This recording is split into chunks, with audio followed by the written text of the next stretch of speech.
classic hummus. Prep time 5 minutes. Yield 2 cups. Description: make your own classic hummus in one simple step and witness the magic right before your eyes. This creamy and smooth dip is ideal as a healthy snack or appy. Ingredients: 119 oz can chickpeas, drained and rinsed. 1/2 cup tahini sesame paste. 3 tablespoons extra virgin olive oil. 1 large clove of garlic, peeled. 1/2 tablespoon paprika. Juice of 1 medium lemon. Salt and pepper to taste. Instructions: combine all ingredients in a blender or food processor.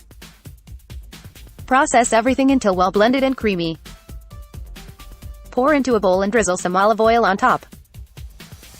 Garnish with a sprinkle of paprika as well.